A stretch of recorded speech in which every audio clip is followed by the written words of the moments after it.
agaasimaha guud ee wasaaradda arrimaha dibadda iyo iskaashiga caalamiga ee dalka Jamhuuriyadda Soomaaliland Axmed Abubakar Maxamed ayaa maanta furay shir ay isugu yimaadeen daneeyayaasha kala duwan ee arrimaha badda Jamhuuriyadda Soomaaliland. Shirkaasi waxaa ka soo qayb galay wasaaradaha, hay'adaha dowladda, ciidamada kala duwan ee dalka Jamhuuriyadda Soomaaliland ee ka shaqeeya arrimaha badda iyo sidoo kale jaamacadaha bixiya culumta badda iyo hay'adaha EU-CAB. Waxaa shirkaasi faahfaahin ka bixiyay agaasimaha guud ee wasaaradda arrimaha dibadda. Waxa kale oo munaasabadaasi ka hadlay daneeyayaasha arrimaha badda waxaana hadaladoodii ka mid ahaa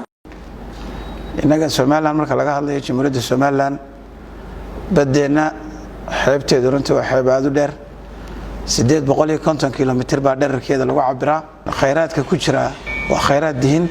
khayraad fara badan baa ku duugan khayraadka fara badan ku duugan inagu waxaan u baahanahay reer Soomaaliland nahay inaynu ka faa'iideysano oo horumarkeena u isticmaalo taas waa qodobka koowaad siyaasadda xukuumadda Jamhuuriyadda Soomaaliland ee mudane Muuse Biixi hogaamiyana waxa weeyaan dadka reer Soomaaliland runtii inay ku noolaadaan nolol wanaagsan si taas u timaadana dadka reer Soomaaliland marka waa inay khayraadkooda ka bariga ku jira iyo ka badda ku jira in la soo baxaan waxa kale runtii gacankan cadmeed ee badeena ku taalo ama gacanka berbera ay tahay marka mid muhiimad u leh caalamka oo dhan ganacsiga dunida 5% ama 30% meelaha amara ganacsiyada xasaasiga ee ka mid yahay marka shidaalka oo nolosha dadka iyo ganacsiga aad ugu soo xiran yahay 15% meelaha marka ayaa gacankan mara khatar kasto gacankan ku timaada waxay saameyn ku yeelanaysaa dhaqaalaha dunida iyo dhaqaalaheena marka isku xirkan wuxuu runtii aad inooga anfacayaa inaynu la socono marka amniga badeena iyo dhaqdhaqaaqa marka badeena marka maraya mas'uuliyad baa naga saaran Jamhuuriyadda Soomaaliland nahay in ganacsiga halka maraya ee caalamka si kala gooshiya uu si amaana ku maro taariikh hore ku leenahay khatar hore kama dhicin taasna waxay ku timi marka ciidamadeena amaanka badda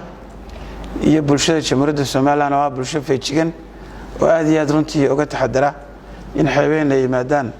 bulcad badeed iyo argagixiso iyo wax la midka waxa kale halkan aad iyo aad uga mahadnaqaynaa marka saaxiibada Jamhuuriyadda Soomaaliland oo runtii ka caawiya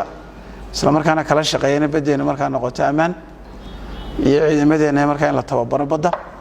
si gaar ah waxaan uga mahadnaqaynaa EU-CAB oo runtii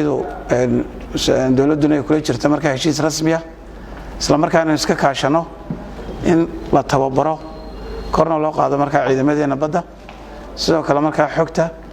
iyo marka macluumaadkan la soo daarsado isku xirka iyo laamaheena oo qaabilsan marka arrimaha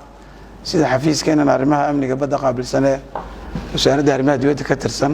ee isku xirka oo qaabilsan marka Jamhuuriyadda Soomaaliland laamaheeda kala duwan ee hay'adaha caalamiga inay iyagana taageeraan kulanka runtii waxaan ka rajaynayaa marka uu dhamaado inay ka soo baxaan qodobo muhiim ah oo ka taray marka wada shaqeynteena iyo marka kor u qaadida arrimaha badeena